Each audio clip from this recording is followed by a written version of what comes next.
everybody, Matthew and Dave here from MiniWarGaming.com. I knew that was going to happen. And welcome to the first episode of our new Kill Team campaign. And I'm thrown off. I'm not used to my opponent mauling me. But it's quite... I get to fight you, Matt! That's what's happening right now, and I'm so excited. It's quite appropriate because you're playing Space Wolves. Yes. But I'm Genestealer Cult, so I have a bit of a personal bubble, space. Yeah. Except around other Genestealer Cult. The wolves like to cuddle, and that's what's happening. It's true, actually. They do. They're pretty cute that way until they maul you and eat you and tear out your organs and stuff. It's pretty bad. Yeah. They actually do. Breakfast. Yeah, breakfast, yeah. Go for your neck. So... if people have been asking us to play Kill Team since it came out over a month ago, and so far we haven't been able to cover it simply because of time. We've been so busy with everything else. So we are going to start an entire campaign that you guys get to enjoy, and this is going to feature Dave's Fangs of Ulrich, Space Wolves, against my Genestealer Cult, the Cult of the Purifying Heart, using some of the new models from Tooth and Claw, which I'm really excited about because the Aberrants look so nice. I love those new Aberrants. But we're just going to use the regular rules. That's a Genestealer. That's just a Genestealer, yeah. Of the regular Aberrants. There's an Aberrant. Yeah. He's got a little buddy beside him. I know. It's pretty cute, eh? It is pretty cute. So the format of this is going to be that of an ongoing campaign where we're going to be using the campaign rules in the Kill Team book, just as is. We might make a tiny modification. There's one thing I don't like, which Dave probably will agree with, that as your guys upgrade, they cost more points. But that means you can bring less guys. So the idea of the campaign is that you have this huge roster of guys to choose from, that you don't always necessarily bring the same guys. But I kind of like the more making it thematic, that you're usually bringing the same guys. Like I might switch out my fire team, the non-specialists sometimes for neophytes or something else. But I want my specialists to be important. Yeah.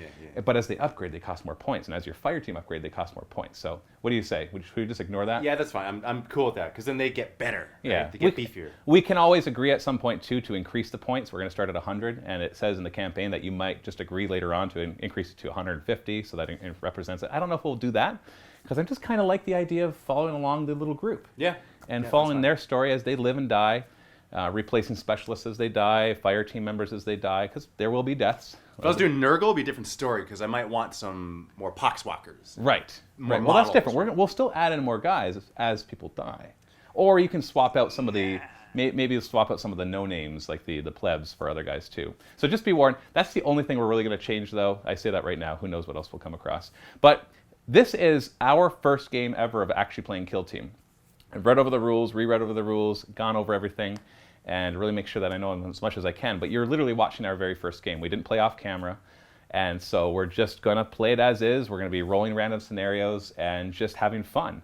Now, having said that, if you play 40K, Kill Team's not too hard to learn. It does change up a lot of things, but a lot of things will feel very similar as well. So in our first game, I'm going to spend a little more time explaining rules as we go along.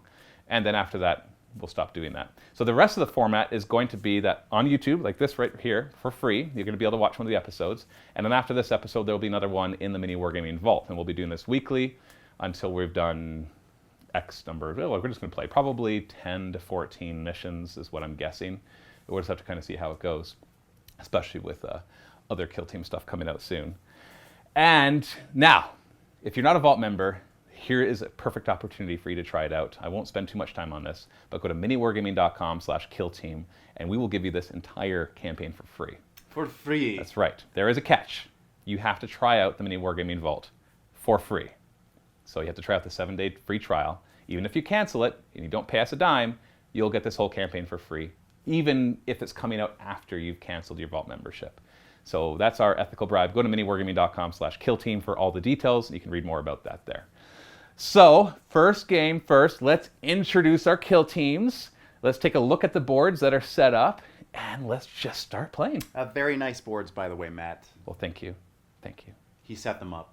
And this is good for me, because I haven't actually looked at it since I did the unboxing, which I was very excited to play, but then time permitting didn't permit, and now we get to permit. It is permitted. Let's take a look at the armies, or kill teams. This is the Cult of the Purifying Heart. Actually, it's not the entire cult. That would be pretty sad. But it is a kill team sent from the Cult of the Purifying Heart. The Cult of the Purifying Heart is interesting. It's an iconoclast cell, which means they're spreaders of the true faith, not some false emperor's faith, but the the four-armed emperor, the star god's faith. And they go forward destroying other corrupt religions. They even try to deface their icons. So if they find any of your little eagle emblems, they're going to be scratching all over them and spray painting them and defecating on them. That's what they go around doing. But this cult is unusual because it has a larger than normal population of aberrants, these big, huge, hulking mutants. And so they are constantly out on the lookout for fresh meat that they need to feed their large aberrant population, because these guys eat a lot, like a lot. And they're rabid evangelists. They're intensely zealous followers of the star gods, as we said. And this is the group that has gone out looking for meat, joined by a Genestealer who is looking for new recruits, because that's his thing. So what do we have here? Well, we've got the three brothers, the brothers Ondergast. Ondergast is their last name. I don't know why they gave these guys last names. They're just big brutes. But we got Judd Ondergast. That's Judd right there. He's my leader. And this is actually the model from Tooth and Claw. This is the Abomination model, but it just looks so freaking awesome that I wanted him as my leader. And then we've got, let's see if I get these right, Cole Ondergast right here. He has Cole, yeah, he's got a power pick. He's got a coal mining pick. Yes, that's right. Except it's K. It's with a K. K-O-L. And he's got a power pick. And then we've got our combat specialist, Groust Ondergast, with a power pick as well. And the other specialist is going to be our Genestealer. So this is one of the original Genestealers. He doesn't have a name. He's just known as the Kraken's Claw. And he's got an Acid Maw and Scything Talons and Rending Claws. And he's a veteran specialist. And he likes to go out and capture live prisoners. Our Aberrant brothers, the leader, Judd, he believes he has a destined ascension. He has a very strong vision of his identity and his destiny, which is an unusual thing for an Aberrant. But his brothers, Cole right here, as much as he's a zealot, he's actually blind. But he senses things with his tongue, which is so sensitive that he has no disadvantages to being blind. Are you making this stuff up on the spot? No, because there's actually a random table that you could roll on to determine their traits. I did that. It was fun. And then right here, Groust, he is the combat guy. He's a marker of the dead. He actually removes corrupt hearts. So if he ever actually takes one of your guys down, he's going to be trying to dig out your hearts. This is all just fluff and lore. It's not actually anything that'll matter in game. And the Kraken, like I said, he likes to capture guys. Now, accompanying them into battle is going to be a little fire team of 3 acolytes. We've got an acolyte leader out front with a bone sword and lash whip. We got an acolyte hybrid with a cult icon, and we have an acolyte fighter with a heavy rock saw. So the 3 of them will form the fire team. They'll upgrade together, or not at all. We'll find out. So that is my 100 points exactly of the Cult of the Purifying Heart. And here we have the Fangs of Ulrich, and amongst the chapters of Adeptus Astartes, the Space Wolves are renowned for their ferocity in battle, their unwavering loyalty. The Fangs of Ulrich exemplify these warrior ideals, though they fight their wars far from the front lines against those enemies who would hide in the shadows. Kinda like these guys, who would hide in the shadows. Guerrilla warfare for the win!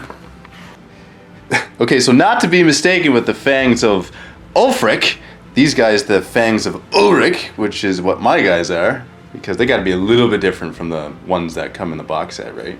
Or this isn't a box set, this is an expansion. But anyway, this is Ulrich Wormslayer right here. He's my leader. He is noble, so when he is in battle, be prepared to see some nobility. Are you going to be like honorable? Well, for his own guys, like this is a different story. But if he's fighting against other enemies, which I guess won't happen during this campaign, but that's his personality nonetheless. Then we got a combat guy. Automatically, he's my favorite guy because he worships corn on the side in secret, and he's charismatic about it. Why not? I love these guys. I love how this does this.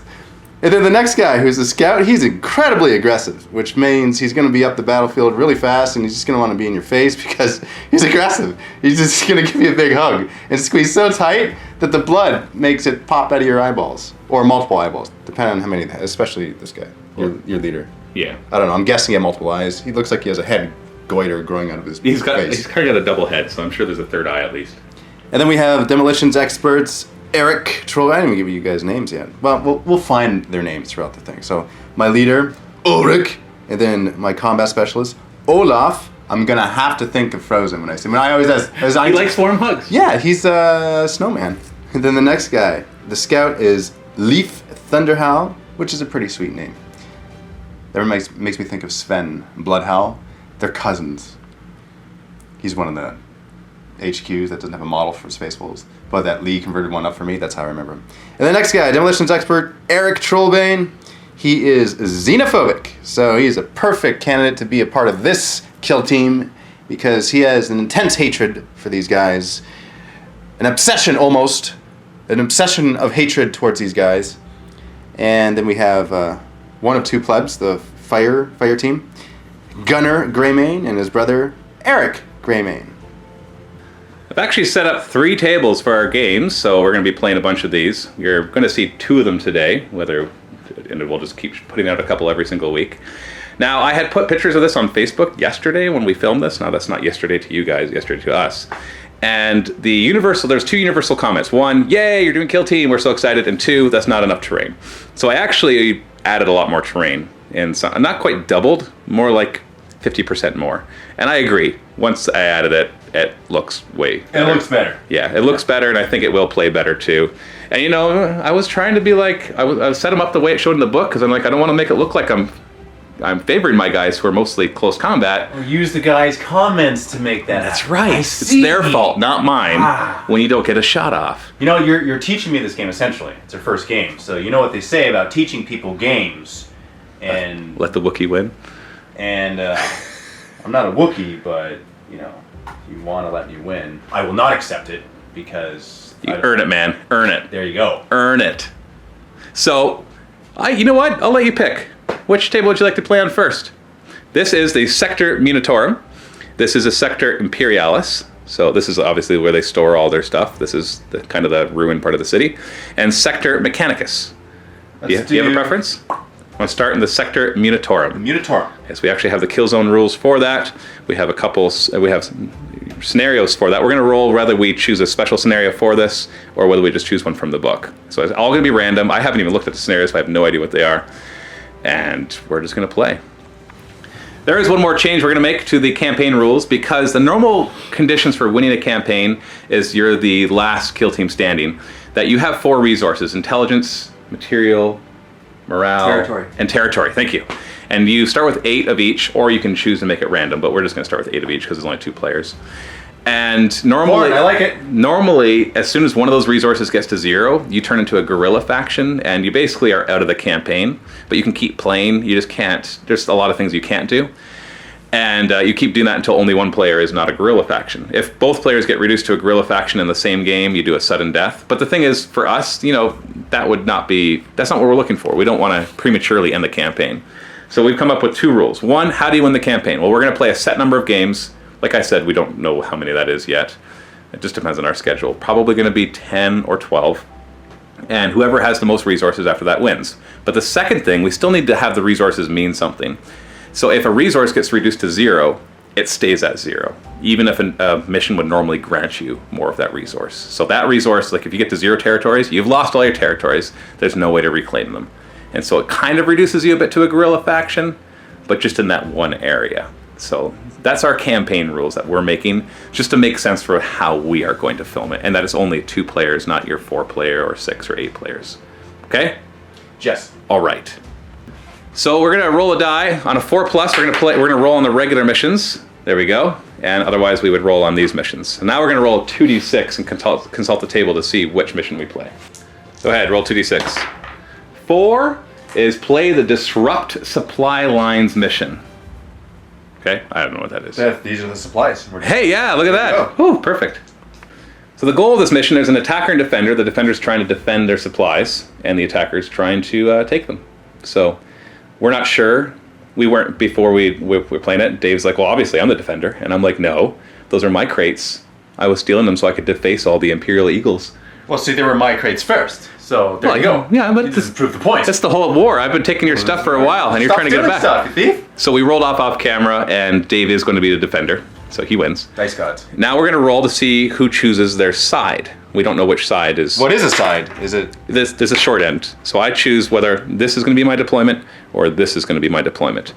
I know they're not symmetrical, but I need to come to you. So I like the idea of setting up on this side. Okay. Because I'm the attacker, I need to get to the objectives. I'm assuming There that's you go. what it's going to be. Now we're going to resolve the scouting phase. Not very many different configurations of what you can do when you're restricted to putting them 6 inches from each other in the table edge when you have such a small setup. So Dave decided for this triangle rather than this other triangle. Yeah, that's basically the 2 ways you can do it. Obviously, you can play this game on bigger boards. This is the size that they recommend. We're going to play our first few games on this, and we'll see how we feel about that. In the scouting phase, each player secretly chooses one of the following strategies they want to do, and we reveal at the same time. So we're going to quickly read these over because I think I've read through them quickly, but yeah. So we've both chosen their scouting stratagems. I've put a die there, and I'm hiding it with my hand. See, you can see it. And Dave's hiding 1. I reveal 5 take forward positions, and you reveal 6. Oh no, that's the counter. Eliminate sentries. So basically, this allows me to move 20%, which is 2 of my guys, before the battle begins. And this allows you to shoot 20% of your guys, but only at guys who moved. So I'm going to have to make sure I move them at a line of sight, so that you can't use I that. figured with your army and you like to get up there. Well, I have Cult Ambush too. I rolled, but I didn't actually choose that one.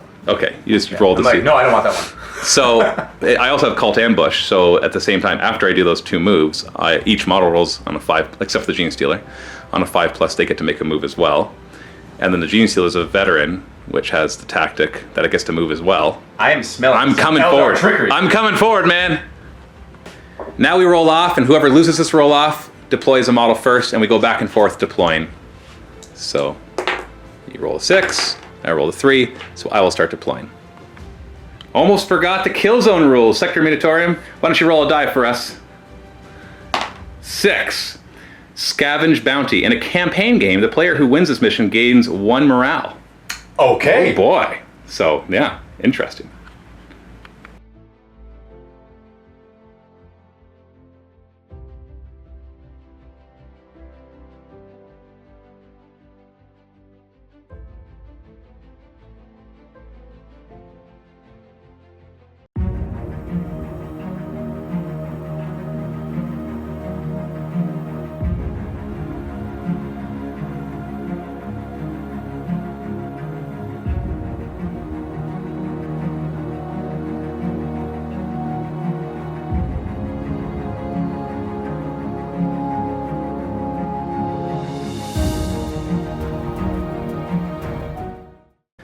So, now that the deployment is done, and you've taken some high positions there, which is going to be quite complicated for me. I like taking the high road. Yeah.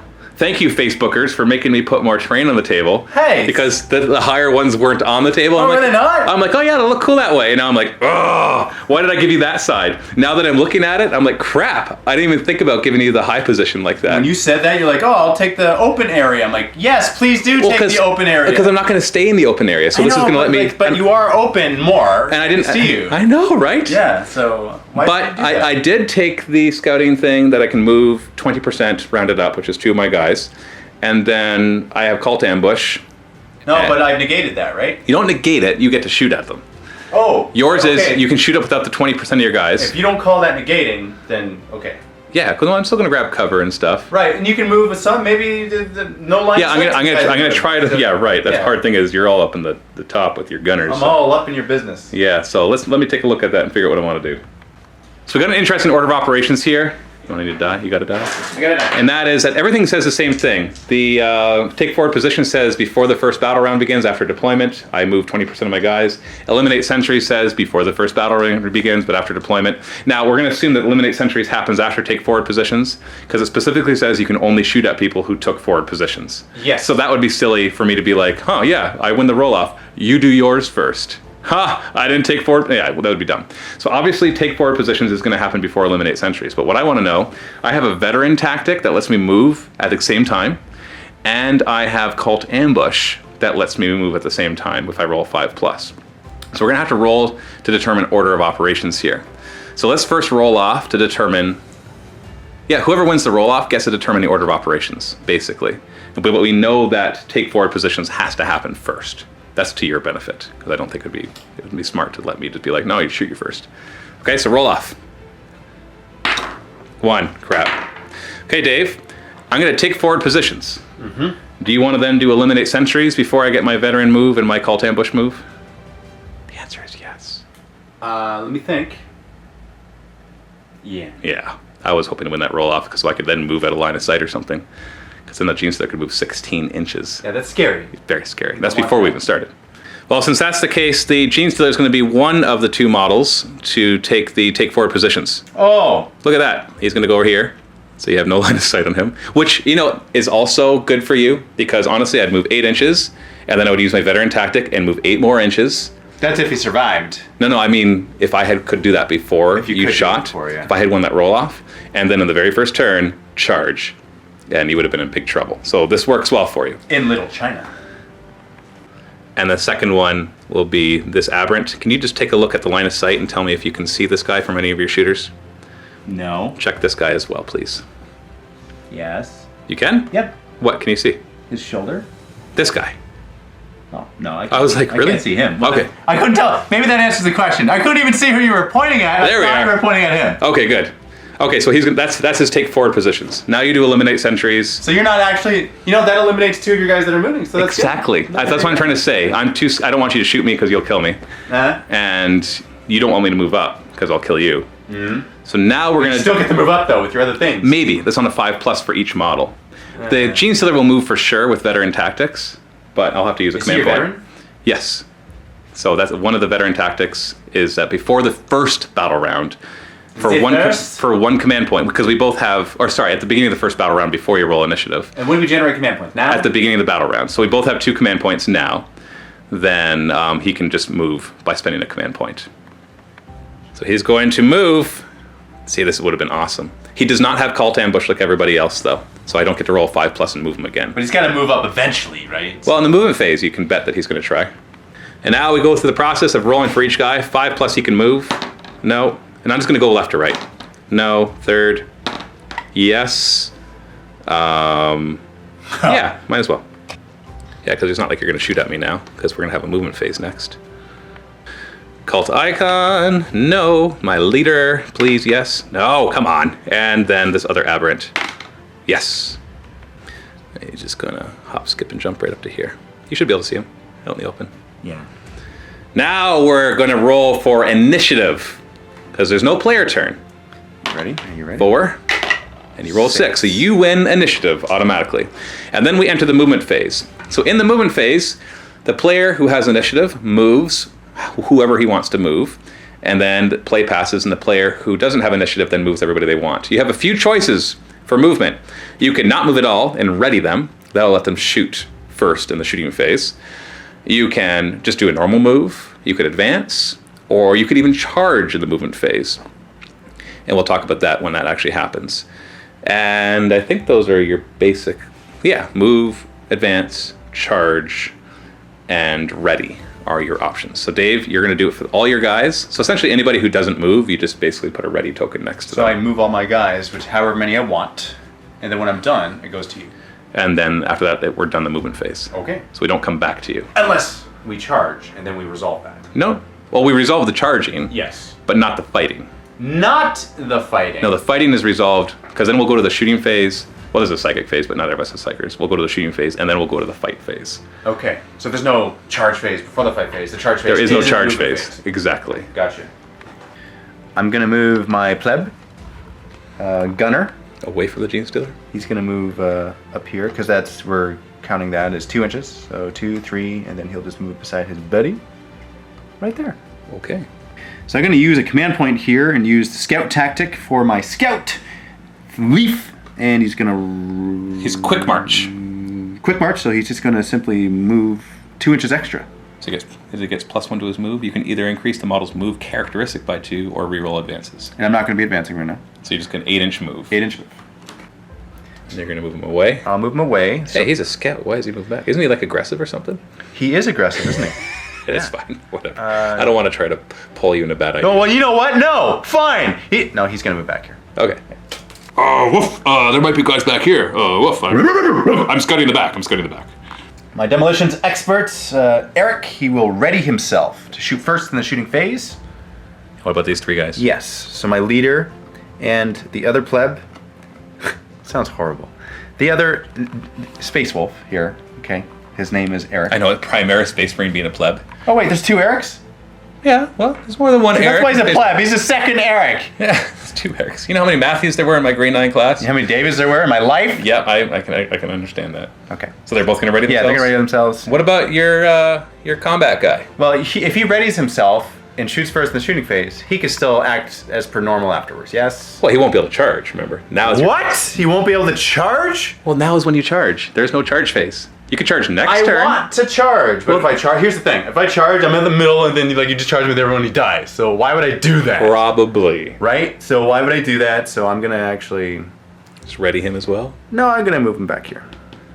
I'm not going to ready him. So you're just going to advance him then? I want to be able to charge him, and my guess is that you're coming up for the objectives. You're going to probably destroy that one. That's a very good guess. Isn't it a good guess? Huh. Right? I'm But coming for the here's the other objectives. guess. You're going to destroy that one, and then come for the other 2. That's my guess. So I'm going to just write that one off completely.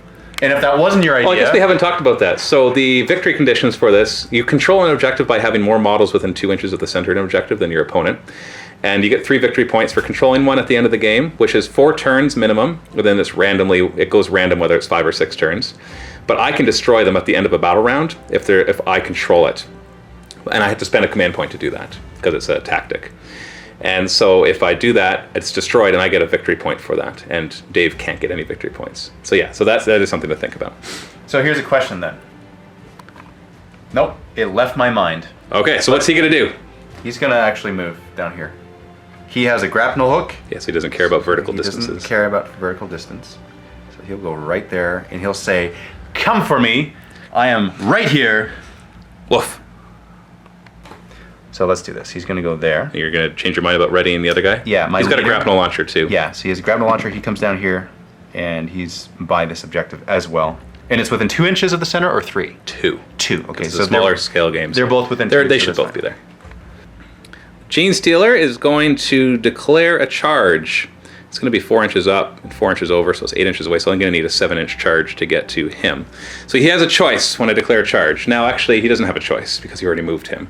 Normally, if you hadn't moved yet, you could either react by falling back 3 inches away from the enemy, or you can overwatch. But if you've already moved, then you cannot do that. Well, So then, yeah, the only thing you can do is after the overwatch. fact, because it Well, stings. you moved further away anyways. I did, so it's actually better because Yeah. now I'm not falling back. Exactly, because otherwise you would have been there and that would have been an easy charge. So you can overwatch though. So 2 dice, hitting on 6s, just like normal. Nope. Nothing. So I need a 7-inch charge, but the Genestealer has Swift and Deadly, which lets him re-roll charges. The 11. I think I'm there.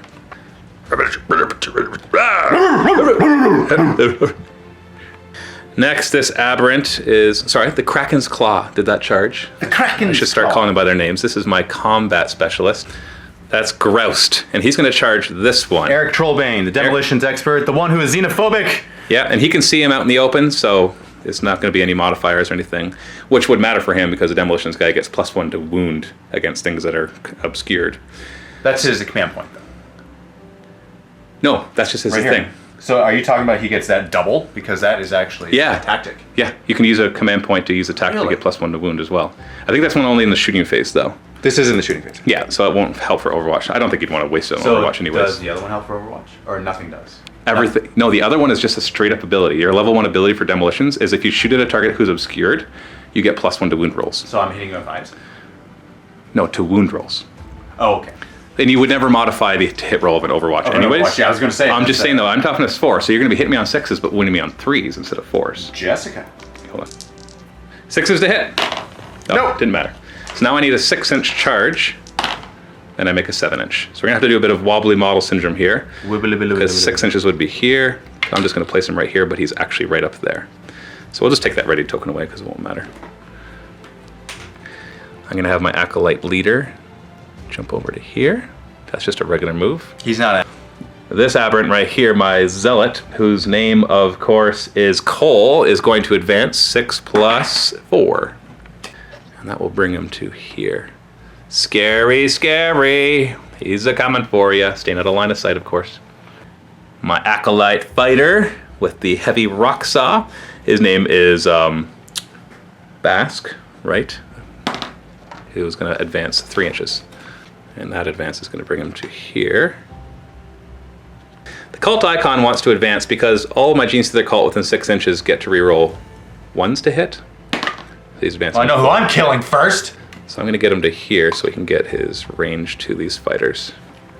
And Judd Undergast, the big aberrant with a brain and a half.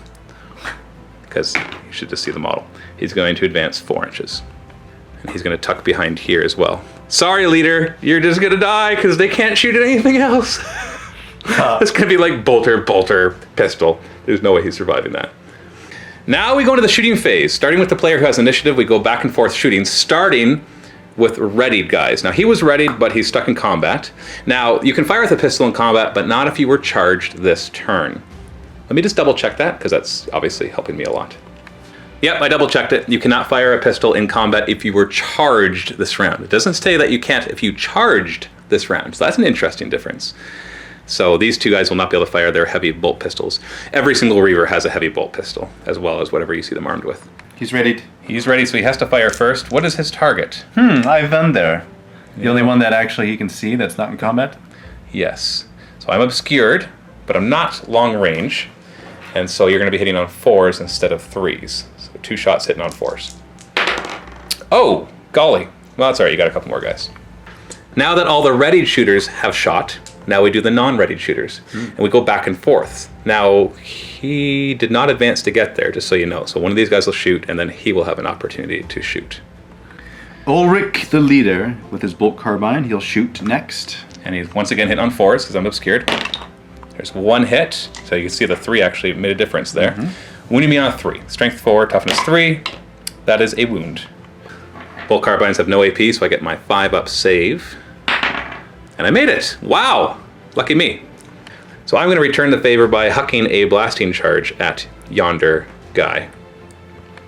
You are slightly obscured, and we're just going to we're going to be very generous with obscured. If we can't totally reveal the model, and right now your Achilles heel is obscured, and as we know, that is the weak spot of a Reaver, Yes. which is why it's going to be harder to hit you. Indeed. So I get D6 shots with it's basically a frag grenade. 3 shots, hitting on 5s because you are obscured. Ooh, we got 2 hits. Only strength 3 though. Would you look at that? Oh, it's a grenade! Like, how hard is it really to lob a grenade at a guy and hit him? 5s to wound, because it's strength 3. Yeah, well, Hi, Jay. you just didn't really care, right? You're like, it's Oh, look at the fireworks. bam! Right in front of you, didn't care. I know you're... And then lastly, you have this guy with his... no, 2 more. Oh, that's true, you got 2 more, because he did not advance. Because you used your +2 move thing to get back there. I did. So who do you want to fire with first? The combat. Combat guy? Yeah. Single shot, Yep. and on a 4, That's it. and 3s to wound. That's it. Oh, it's not. Then he can try, because I don't have any else to shoot. 4 to hit. Nope. Misses. Oh, the obscure thing really makes a difference. Ah, yeah. Oh, that would have actually been a 5 to hit, because Why? you're beyond half range. If you're beyond half range of your weapon, except for grenades, then you get -1 to hit. Oh. Now, you missed anyways, but... Well, that sucks. So he would have been within half range, but he would have been outside of 6 inches. Thus ends the shooting phase, and thus commences the fight phase. Now, the fight phase is like the shooting phase. We go back and forth fighting, but instead of ready targets going first, it's chargers who get to go first, which means these 2 will get to fight before they get to fight back. Let's start with my zealot. That is Cole Undergast. He's a combat specialist, so he gets +1 to his attack, so he's got 3 attacks instead of just 2. He is attacking with a power pick, which will hit you on 3s. Oh, only 2 hits. Only 2. He's strength 5, so he will wound you on 3s. 2 wounds. These are -2 AP and D3 damage apiece. So -2 AP, so you got a 5-up save. But you fail both of them. Now I got to roll these one at a time, because whichever one takes you out determines how many times we roll on the injury table. So whenever you have to, if you lose your last wound, then you roll on the injury table a number of times equal to the damage of the weapon that took you out. So if like the first one is a 1 and the second one is a 1, well then that's just 1. So let's just do 1 at a time, because you got 2 wounds. So D3 damage, 3 damage. So I don't even care about the second one, because any excess damage is lost. We don't just keep rolling the injury table. So we're going to roll on the injury table 3 times for you. So we double checked everything, and there's only one thing I said wrong, that if it is multiple damage, then the attacker rolls rather than the defender. That's important because I believe there is a tactic that lets you re-roll injury. I'm not going to use that tactic because I don't want to, and I want my command point for something else. So I roll 3 dice, and I take the worst one. 1, 2, or 3 is flesh wound. 4, 5, or 6, and he's out. Out. So he is out of action. So you can just remove him. Was he... He's demolition. Oh, he was a demolition guy. Okay, we don't have a consolidate. Remember, he started here. He must end... He can move up to 3 inches. He must end closer to the nearest model. Nearest enemy model, so I'll just consolidate there. And now the Genestealer gets to attack. His attacks aren't as scary as the power pick, but still scary. The Kraken's Claw has a Rending Claw. He actually has Acid Maw as well. I'm going to use his Acid Maw because that's just a straight up -3 AP rather than relying on Rending. Rending can be better, but most likely this will be better. He's got 3 attacks hitting on 3s. We got 2 hits. Strength 4, so 4s to wound. 1 wound only, so this will not take him out. This is -3 AP, so you get a 6-up save. Okay. So you take a wound, but you have 2 wounds, so you are not taken out. So That is all the chargers. So now we go to the non-chargers, which is just you. So I don't have any. So you want initiative anyway, so you'd go first. I'll attack your Genestealer. He has 1 wound. Yeah, try to take him out. So you get 2 attacks, hitting on 3s. 1 hits, wounding on a 4. Strength 4, toughness 4. Oh, you may got me. I do have a 5-up invuln or armor. Take your pick. I'm going to do the invuln because that means I'm dodging away from you rather than just relying on my carapace. I don't know why I'm taking so long to say this. Oh, I rolled a 6. Oh, I'm fine. Oh boy. That is the end of the charge phase. So now we go into the morale phase. I don't think there's going to be much to do here because most of us are not out of action or have any flesh wounds. But let's take a look. My demolitions guy. So check if your kill team is broken. If all models in your kill team have flesh wounds, are shaken, or out of action, it's broken. Otherwise, if more than half, neither of us have that point. Next, we remove shaken tokens. Nobody is shaken. Next, we take a nerve test for each of your models that has a flesh wound, or if your kill team's broken. Neither side has a flesh wound. We don't count you losing a wound as being a flesh wound. You have to lose your last wound before you get flesh wounds. Mm-hmm. So we have no nerve test to take because I just straight up took the guy out of action. Mm-hmm. And you haven't lost at least half your guys to test to see if you're broken. Okay, so it's the end of the turn, or battle round. I'm going to spend 1 command point to use the attacker tactic for this mission to destroy an objective that I am currently holding. Oh, what do you know? I will destroy it. I know, he survived. I don't know how he survived. Ah! I got lucky. Is that -1 to hit? It really made a difference. Whew, wow, that was an interesting first turn of our first ever game. Yeah, we can call it that. Yeah. So let's do turn 2. Let's roll for initiative. I think I'd like to win this roll. Really? Yeah, now that we're close together. Well, you're ahead. I know. 5. 6. Oh, it looks like it. Yeah, it's a 6. Mark Dave! Just a note, we both get 2 more command points, so you're up to 3, because you had 1 left over from last time, and I'm back up to 2. Okay. So my combat specialist, Olaf, he's going to be charging your Aberrant or Acolyte. Let me see. You can say both. I can't overwatch. I don't have line of sight. If I say both and I get enough to go with him, but I fail that, do I not get both? No, it's just like regular charging in 40k. As long as you end within an inch of something that you declare to charge against, it is a successful charge. There you go. Then I'll charge both. Yeah, there's really there's no reason not to. I don't know if 4 inches makes it. Let's do some measuring. It makes it. You know what? He has a grapple launcher, so he can literally go whee and charge right to there. Yep. But he won't be able to get to the other guy. So he literally, come on, show me how he does it. Batman it. Batman it. Well, he won't be able to fit there. That's he goes there. Yeah, go ahead. Yeah. Show me. We'll find. He's a ninja. Ulrich will now charge. What's his charge target? The Aberrant. Same thing, so over there. Yes. Now that you're out of the way. 11, yeah, you're good. He has a grapple launcher too. He does. So he's going to go. Whoop. Yeah, don't go the short way, go the long way. That's right. 'Cause you rolled an 11, and you ignore vertical. So my pleb, he'll go up here. He'll move up there and get line of sight to every sink. And right, because that matters right again. now. He'll miss again. He Yeah. can't ready himself because he moved. He was off the objective anyways where he was. They could drop down onto the objective. Maybe he should do that. Yeah. Maybe It's a he great should do idea. that. I love that yeah, idea. You like that idea? Do it. I will. I will. Thank you. And your scout? No. You know what? My scout's going to ready himself. Okay. So the only other real question is, does he fall back? No. I don't even think he could. Because I want to shoot you with my Pistol. Pistol. And then hit me first in close combat because you'll have initiative. He's going to charge. Obviously, he's going to make it. He's going to come over here, making space for him to charge in, who is also obviously going to make it, coming on in. Good old 1 inch, not half inch like Age of Sigmar. Although, let's be honest, that big base that he's not supposed to be on would have made it a little harder. My leader is going to declare charge. Overwatch. Okay, Overwatch. Jeez, that was fast. 6 to hit. Go. Miss. And I will charge. 5 inches is not going to be enough, so the question is, do I want to re-roll? Now, for a command point, I can re-roll. It just has a charge roll. So this is not like the stratagem from 40k where I re-roll a single die. So I'd have to re-roll both those dice. So I couldn't just re-roll that one to go for it. Let me measure to see what I actually need.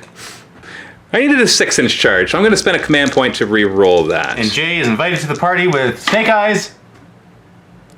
Oh, still 5. So I could choose to move that distance anyways, as long as I end closer to the enemy, so I'm going to do that.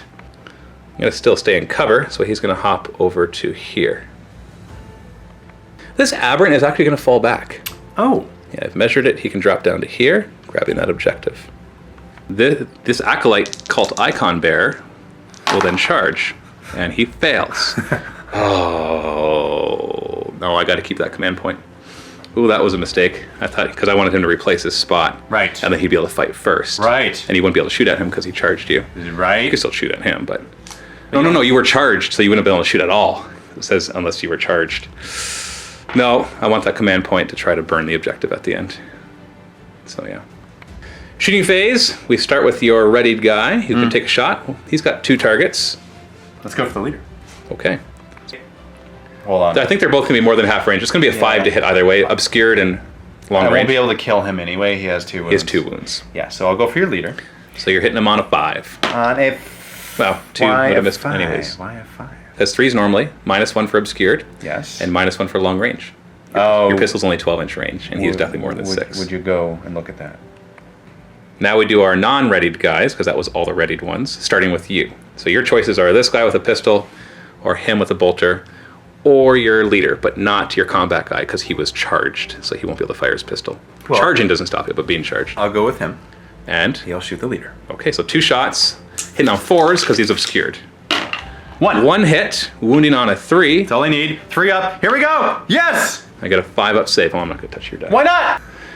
Got a 5 up armor save. 4. Okay, so now I roll on the injury table, and I do this roll because it's just a 1 damage weapon. But I get a -1 to it because I'm within an inch of the obstacle that provided the obscured.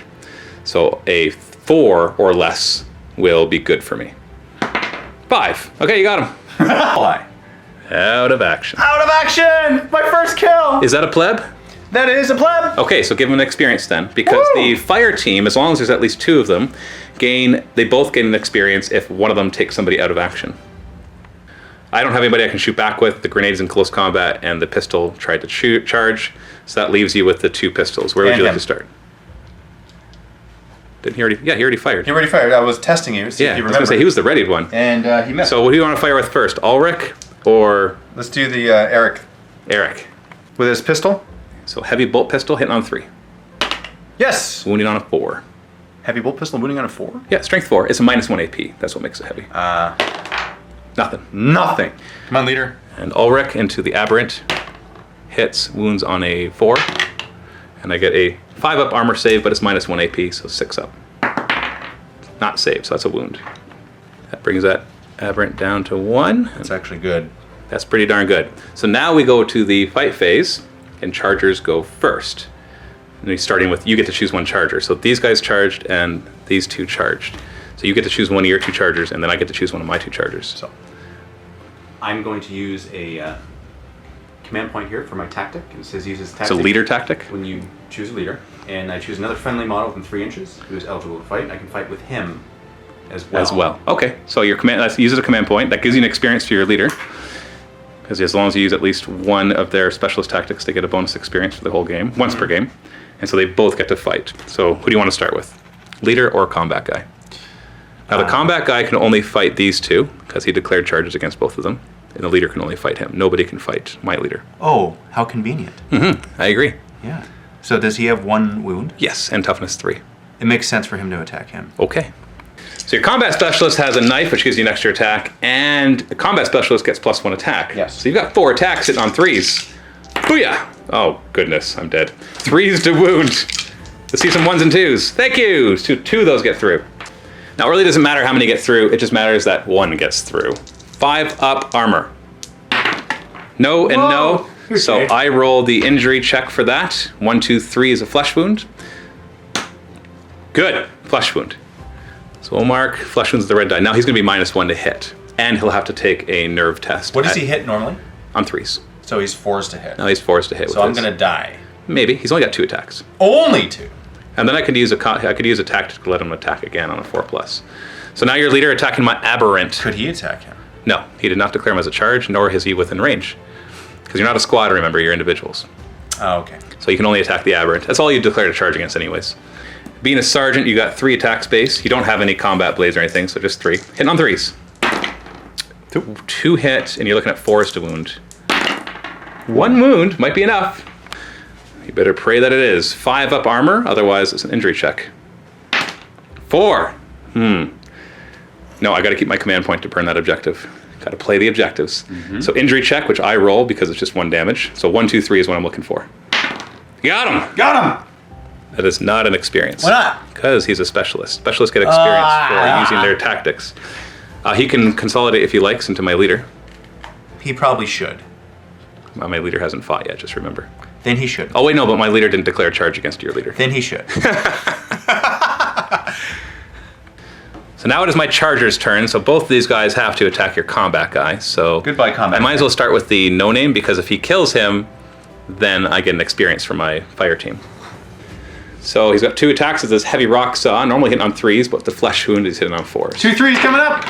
Oh! Now I do have a tactic for Genestealer Cult that if I use a heavy rock drill, saw, or cutter on a 4+, I could attack again, but once again I'm saving that combat, that command point. Playing to the objectives. Yes. My leader will try now with this power hammer. It's very scary if it hits. It's a -1 to hit, so he's hitting on 4s. Okay, it is very scary. It is strength 10, -3 AP, and 3 damage apiece. You brought... I wanted to put him on 1 on every single one of the aberrants, but it's 1 point more than the pick. And I didn't have enough points for it. It's only 1 point more than... It's -1 to hit, and the pick is actually really good too. When it's on a strength 5 guy, a power pick is actually pretty scary as well. So you've taken out both. No, you only took out 1 of my aberrants. Okay, so 2s to wound. 1s. So you now have a 6-up save. Either of these will take you out with 3 damage. Can we see double 6s, Dave? 6s. Boxcars. No. So I get to roll this because it's more than 1 damage. I roll 3 dice and take the worst one. For you, that is out. I'm out. Blammo! You want me to put a hammer down? That is all of our chargers. Now we choose non-chargers, which we'll start with you. So you better take out that Genestealer, otherwise you're in trouble. Okay, here we go. Hitting on 3s. 3s. You're not flesh wounded yet. 1 hit. Wounded on a 4. That's a wound, and I get a 5-up invul, and otherwise we're rolling on injury. Oh, it looked like a 5. So I roll the injury, and 1 on 1, 2, or 3 here. 6. Nice. Okay, now I got to test to see if I'm going to be broken or not. Not yet, in the morale phase. Which is now. In the morale phase, we got to take a nerve test. Actually, first we got to check if the kill team is broken. And we do that if at least half of the models are out of action, shaken, or flesh wounded. And I have 3 out of action, 1 flesh wounded. Then I have to make that test. And I do it by rolling against the highest leadership, which unfortunately you took out my 2 highest leaderships. And that was all part of the plan. Yeah, Genestealer leadership 9, and the Acolyte leader at leadership 8. Okay?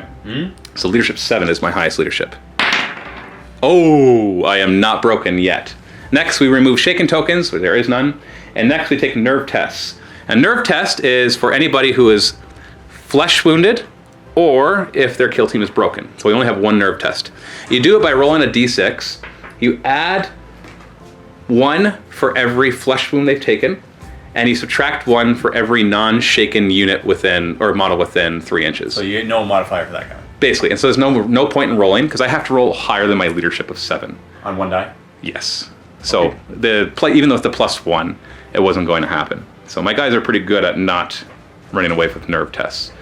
But I have to have a couple flesh wounds on me before it even matters. Yeah. And not or my kill team has to be broken, because if your kill team is broken, oh, never mind. As soon as 1 model is shaken, then everybody else gets a +1 to that roll as well. Oh, and if that next guy gets shaken, then everybody gets +2 to the roll. So it can all of a sudden just So it'd be like cascade. +5. It can cascade like crazy. But none of my guys are shaken because you just straight up killed them.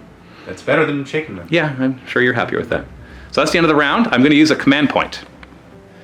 And I control this objective, and I'm going to burn it. Well, whoa. So that's 2 victory points for me.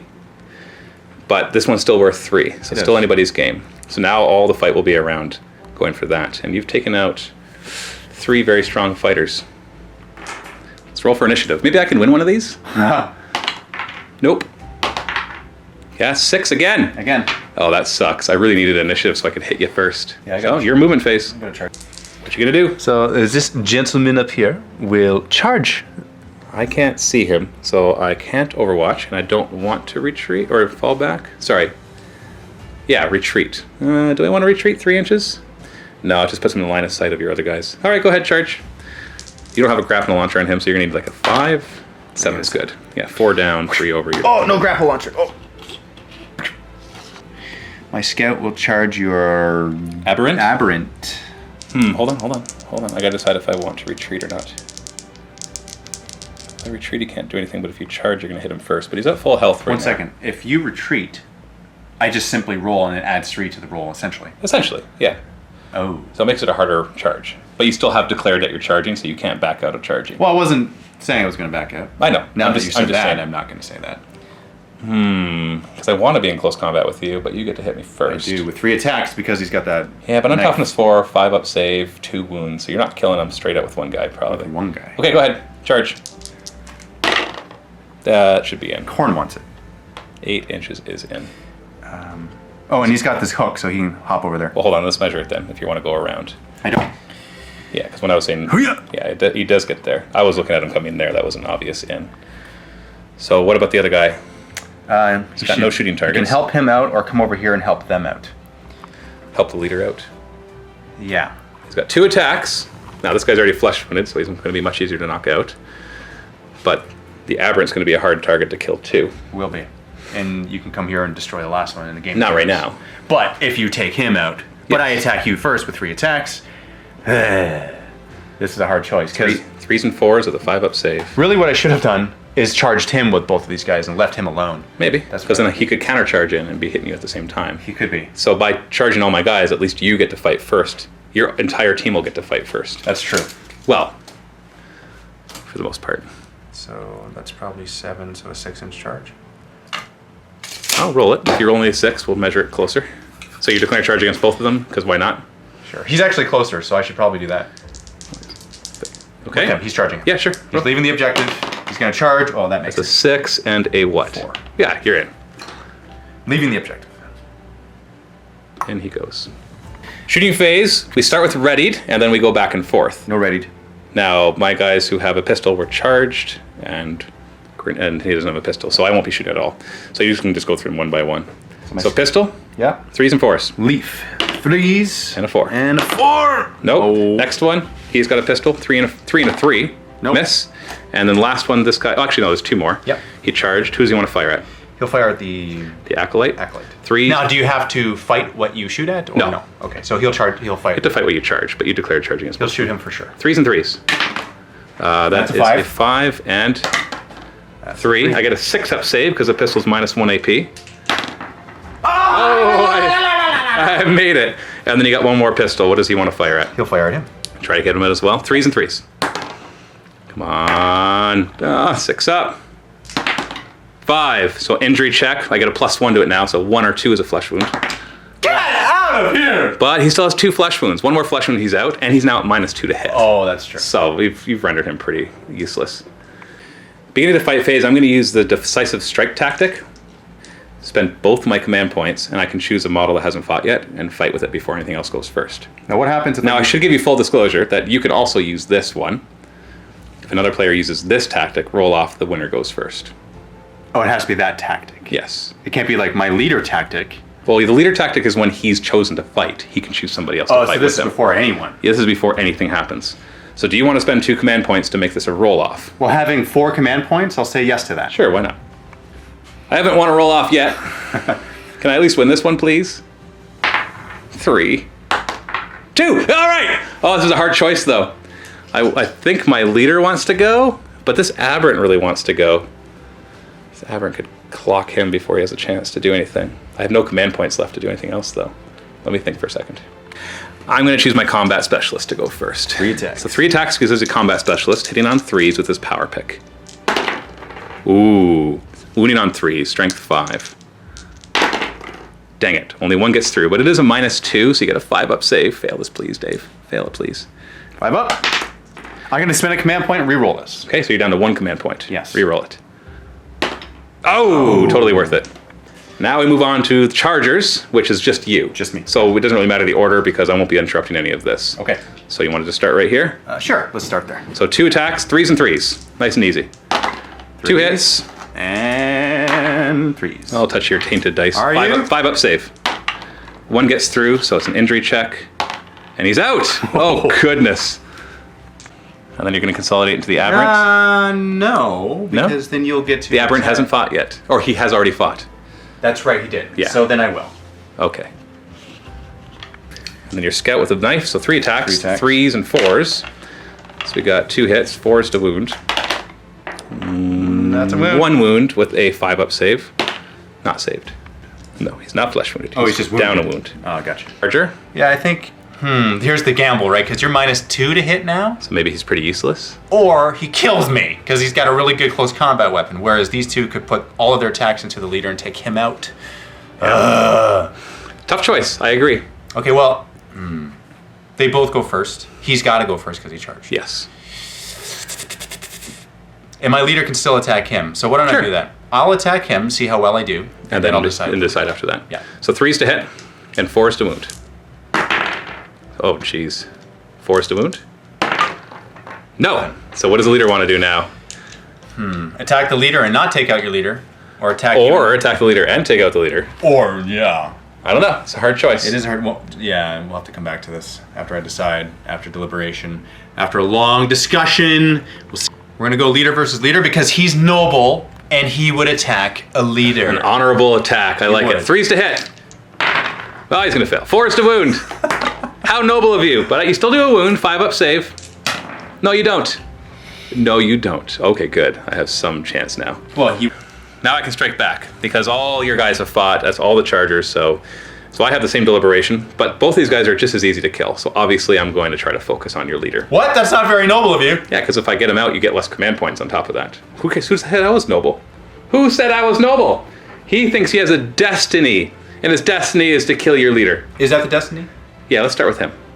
Wait, no. Let's start with him because my fire team hasn't killed anything yet. Is that right? They Right. did, yeah. So I'm going to start with him against your leader. Okay. 5s to hit. 2 flesh wounds. Nothing. And I have nothing to help re-roll that. So now my leader will attack. He's 4s to hit. Power hammer is -1 to hit.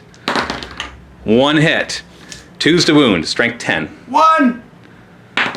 6. It's -3 AP, so you get a 6-up save, Dave. Otherwise, it's 3 damage. 6 up. Okay, good. Wait. I have a command point left. You want to re-roll it for a 6-up? So you roll that die. It's a yes. You know what? I might as well because I replenish at least 1 Yeah. if you kill him. So I might as well do it. Oh, good. Oh, good. Oh, you have me so nervous. I'm like, no, it's not worth it, Dave. Don't do it. Never mind. You have 3 dice. 3 dice. Dead. Take the worst one for injury. Oh! Flesh wound! Yeah, I have no rerolls. Into the morale phase, you still have less than half, or half. You have to have more than half of your kill team out, flesh wounded, or shaken to test if they're broken. But I have to test if I'm broken. Leadership 7. I am not broken. Oh, 7 again! I will not be broken, but I do have a nerve test on him.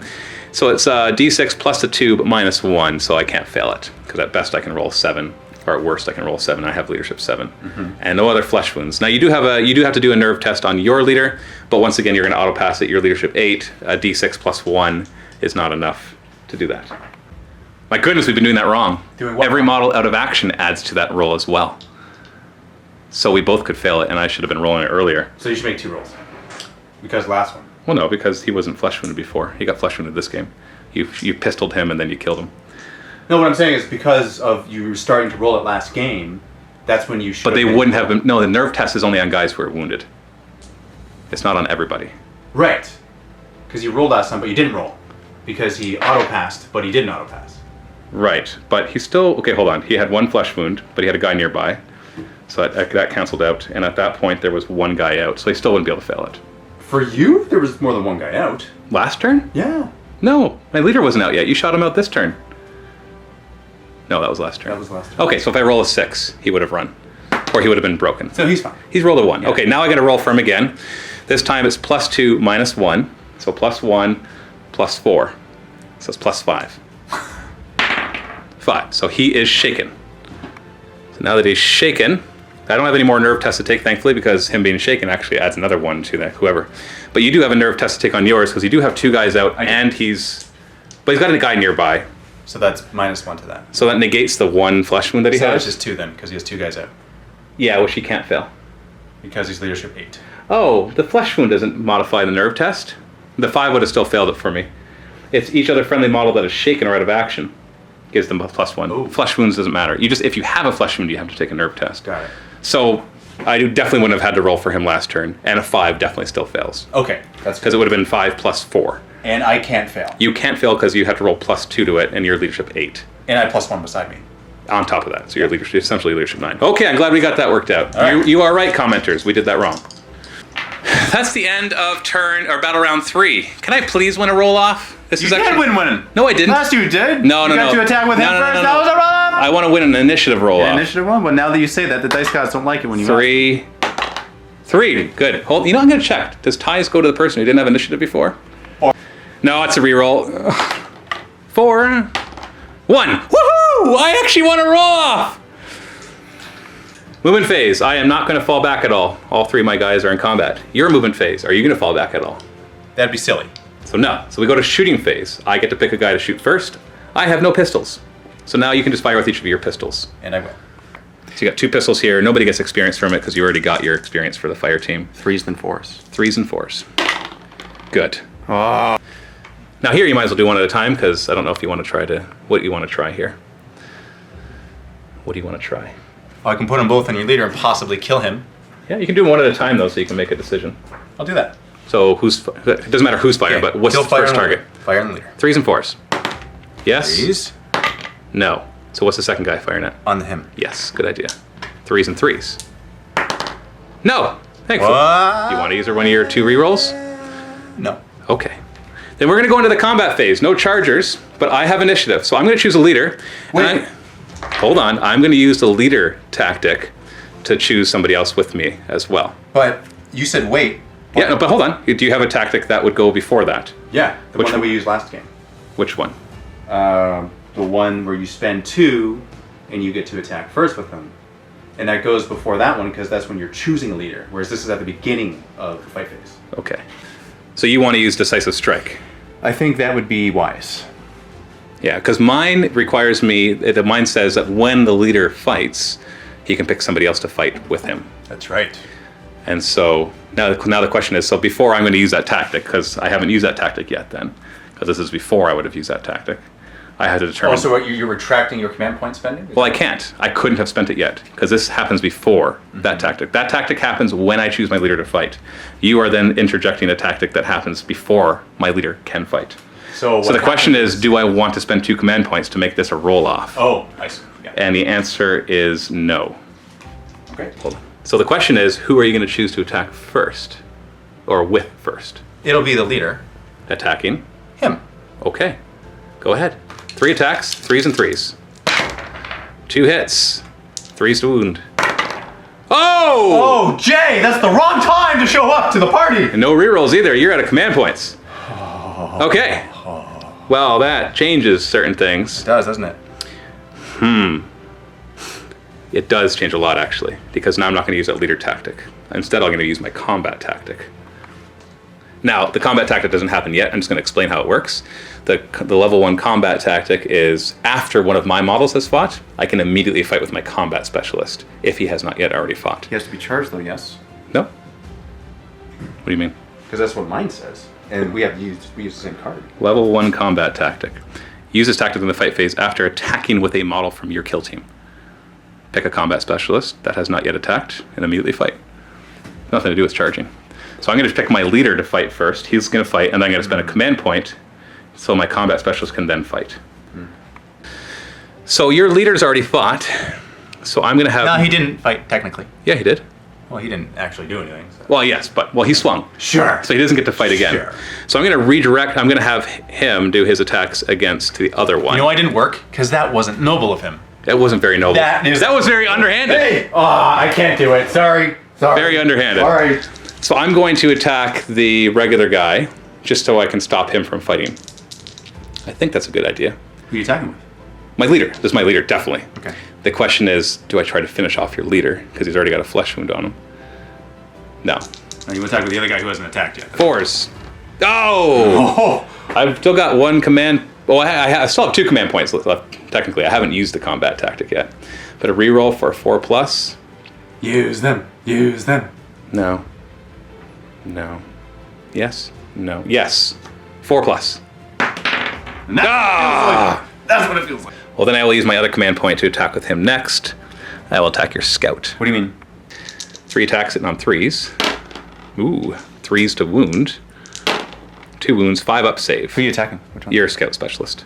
Okay. Obviously, the one that's more dangerous and more important. 5 up save because he's minus 2 AP. Both get through. These are D3 damage apiece. So once again, I'll roll them one at a time. Right, to see how many Because you're times he rolls. definitely going to be rolling injury, but the question is how much. So 2. It's going to be 2 injury, and I get to roll that. It's taking the worst one. He's out. Goodbye. Now you're going to have to test to see if you're broken. Oh, now it is your turn to choose somebody. Because I chose somebody first because I had initiative, and then I used my combat specialist because I spent a command point. Then I'll choose him and I'll attack your Yeah. acolyte. That makes the most sense. 3s and 3s. 2 attacks. Hits, and 2 wounds, 5 up saves. He's probably dead otherwise.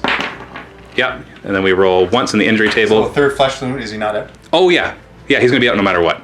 Because if I roll flesh wound, he'll be out. And if I don't, well, he'll be out. Yeah. I get to attack. Oh, you still have one more to attack with. You've got just a regular pleb there. 2 attacks, 3s and 4s. 1 hit. Please. There was 1 hit. Oh. But you both of them wounded, so okay. we can keep it. 5 up save. Otherwise, I do have an injury check. What are you rolling my dice for? That's why you're rolling my You know dice. what? That doesn't count. I rolled you. All right, injury check. 1, 2, or 3 is what I'm looking for here. 4.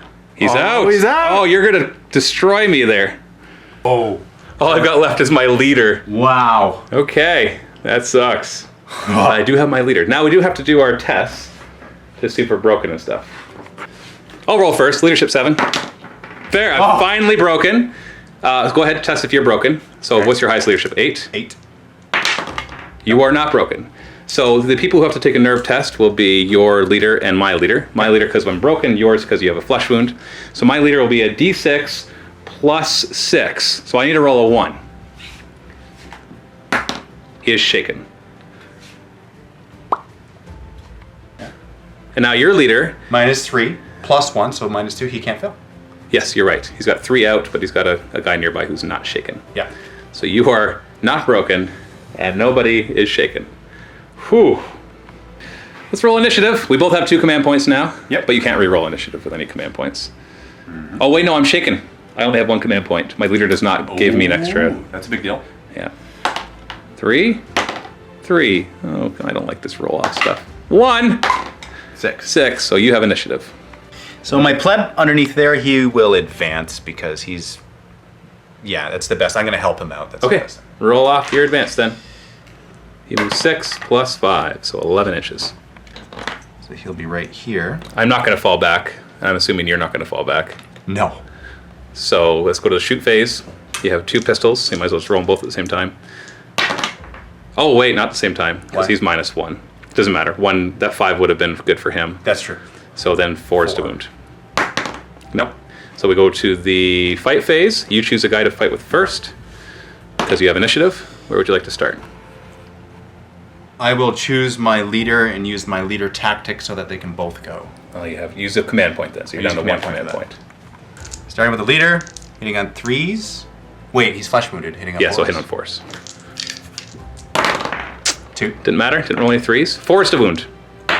Oh, 1 wound. 5 up save. Failed. I'm down to 1 wound, so you can do the other guy. 3s and 4s. 1 hit. No wound. I was checking to see if I can do my frenzied hammering, because So it gives me D3 more attacks, but -1 to hit, but it's 2 command points. I only have 1. I gotta mention this. I made a vital mistake because we are doing objectives, which I always forget because the corn voice is so loud in my head. Going in here to help out with combat, I should have been on here. I should have actually advanced on this because it's turn 4, the game could end, and if it does, you have 2 victory points and I have nothing. You have 1, because I broke. I still lose. But if I'm on this, then I hold 3 at the end. That's right. But it's a 3-up, right, for the game to continue? Yes, you have a good chance. There's no re-rolling that though. So basically, no matter what happens, I have a 1 in 3 chance of just outright winning. Yeah. Because otherwise, you are going to get on it, and there's no way I'm going to do this. Right. Unless I get super lucky here and just start clobbering all your guys. Right. Let's clobber your leader. Okay. So shaking doesn't give me any negatives. So I just hit on 4s with my power hammer. 1 hit. Using my last command point. Well, my own command point. 2 hits. Okay, good. 2's to wound. Okay, they both get through. 6-up save. Otherwise, you are in trouble, good sir. Go ahead. 2 saves. 2 saves. 6-up. Do you want to? Oh, you don't have a command point? I do. Oh, you I do have have one 1. command point. Do you want to use it on that reroll? Try to get a 6-up? I should probably. Because that would make a difference. What else could I actually do it on? They've already attacked. Yeah, I guess. And sure, go for it. Oh, good. Oh. I know it's just a 6-up, but I don't know who panics more, me or you, when you go to roll that. It's Because you're like, oh, I'm probably gonna die, and I'm like, I need to kill him. So now I roll 3 dice because it's damage 3, but I add 1, so basically 3+, and you're out of action. 1s and 2s. 4. Oh! Goodbye, leader. Goodbye, leader. And you lost your leadership 8 too, so you might actually get broken. I'm down 7. And then I will consolidate like that. I don't think that'll make a difference, but whatever. Morale phase. We check if our kill team is broken. Check. My kill team is already broken. You don't stop being broken once you're broken. Here's a question. What's the point of rolling then, if you're already broken? But we've got to check if you're broken. Okay, why does that matter? Because then all your guys will have to take nerve tests to see if they get shaken. So I will roll. So basically your leadership is 7 now. So you have to roll 7 or less. You are also broken. That gets me a victory point as well. So now the score is 3-1, which doesn't matter because it really is just now a fight over that last objective. It really is. Or, because it doesn't change who would have won. So now you have to take nerve tests for each of your guys. But first, we remove shaken tokens. So I'll still have to take a nerve test again. So it's most likely I'm going to fail it because I need to roll a 1 because I've got 6 guys out and I'm leadership 7. Yeah, so I'm still shaken. Hold on. Okay, so we just remembered that if your kill team is broken, you get -1 to hit. So it's possible, 50-50 chance that your leader just didn't die there. It's 50-50. Yeah, because they both got through. And it was a 4 that hit, it should have been a 5. That's right. For that second one. So they both got through, they both wounded, you failed one of them, but was it the one that I shouldn't have rolled? So 4+, your leader comes back. Yeah. No, okay. Oh! So now you have to take nerve tests for each guy. You choose the order because it'll matter, because if the first one fails it, then the second one will have another penalty. It's a +4, and they're not close enough to help each other. I'll choose him first. So you need to roll 3 or less. So he is shaken. Now he has to roll 2 or less. They're both shaken. So we have the most important roll of the game. Roll of the game. We have to see if the game continues. We can roll 3. I'm going to let you roll this. Why? No, I want you to roll it. You want me to roll it? No, but I want you to. And we're going to double check, make sure it's a 3+. The game continues, right? The battle continues on the 3+. Oh, the attacker rolls a d6. So it actually tells me to. I can't use a command point to reroll this anyways, because it's not on the list of things you can reroll. Okay. So on a 3+, the game continues. And this is where the MiniWarGaming die cube shows up. I want to roll a 1 or a 2, because then I win. 3. Oh! You're probably going to win now. Maybe. It's going to be tough. This is going to be a tough fight. Now we roll for initiative. This is very important. I rolled a 1. As did you. Thank you. Come on, die. Do better than that. 2! 3. You've got initiative, so you can move now. I'll advance. I think even if you roll a 1, you're going to get there. Yeah, 4. Just jump on the objective. So he's there. And what's he going to do? Nothing. Okay, so in the shooting phase, he can fire a pistol. I'll fire a pistol. 4s to hit. Oh, it made a difference. And I don't have any weapons. So wait. Command point. Sure. Because I could kill you now. Yeah. And I might as well. Okay. That's a hit. 4s to wound. That's a wound. 6-up save. 1 and an injury check. So. Oh! But I am flesh wounded, which means I'm going to be at -2 to hit you now. So I'll be hitting on 6s in close combat. Yeah. Speaking of close combat, you go first. 2 attacks, hitting on 4s because you're broken. And wounding on 4s. I get a 5-up save against both of those. Fail them, so an injury check, +1 this time. He's out. He's out. And you win. Woo! Every single. Oh, well, it's a lot of injury checks we're gonna have to make now. So next up, we gotta check for some casualties. We'll look at resources in a second. That's actually what happens next, but whatever. We're here now. We roll a d10 for each guy who's taken out of action. On a 1, they're dead. On a 2, they miss the next game. On a 3+, they're fine. But a 9 or a 10, if they're a specialist, they actually gain an experience. Very good. I'm gonna start. Leader. He gains an experience! Woo! I think that actually upgrades him. Yeah, because he used his leader tactic to have did? somebody else. No, he didn't. I ended up not using it. Oh, right. You So, didn't because I didn't. used the 2. That's awesome. right. Awesome. My combat specialist is out for the next game. My zealot is also going to get a free upgrade. He did not use his tactic, So he gets an experience. so he gets an experience. And my other specialist is my veteran Genestealer, who is fine. And then we just got our normal guys. Cult Icon Bear is fine. And none of these matter, as long as it's a 3+, we don't care about the 9 and 10.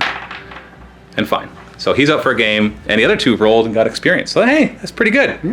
Being out for a game sucks, though. It does. Now, mind you, I can bring somebody else to I can replenish his points with other things. Just, they won't be him. Right. Starting with my combat specialist, Olaf. Let's see what happens to him. Looking for a 9 or a 0, representing the 10, getting a 4. He's fine. He's fine. 3+ is good, too. My leader. Oh! The leader dies! What? How is that even? You know why? Because I got his name wrong. He was offended the whole game. Now Ulfric is coming. Oh, yes! The real leader! Which looks very similar to Ulrich. That's right. So I basically just erased his experience. Yeah. And Now you could always, if you want to between games, look at your stuff and choose a different leader, but... with a different weapon? Oh, he's a leader. He could possibly have a different weapon. yeah, combat blade if you're a Reaver. Anyways, keep going. All right. He's fine. And my scout. It was a 1 for a second. It was. Scout gains an experience. He does. And he did use his thing, so that He actually did. levels him up. It does. So you get to choose which direction you want to go, and you've chosen Pathfinder? Yes. So if he's not in convalescence, which means that he's not missing the next game, when we roll for missions, you can modify that roll by 1, higher or lower. Okay. There's also resources. The defender loses 2 material if the attacker wins, but the defender won. If the defender wins, the attacker loses 1 morale. On top of that, we have the kill zone sector Munitorum number 6. Whoever wins gains a morale. So I'm going down a morale, you're going up a morale. So that's like basically 2 campaign points, Yeah. which is nice. So I'm down to morale 7, you're up to 9. So we start with 8, you said. Yes. Okay. So 7 and 9. And that's the end of our first game. Woo! You won! I did! I didn't expect to win! We both took a beating. Your leader died. We'll did. discuss next game what you're going to do about that, whether you're just going to replace him with another twin brother leader. Yes. Because I also have to figure out how to replace the points of my guy in convalescence.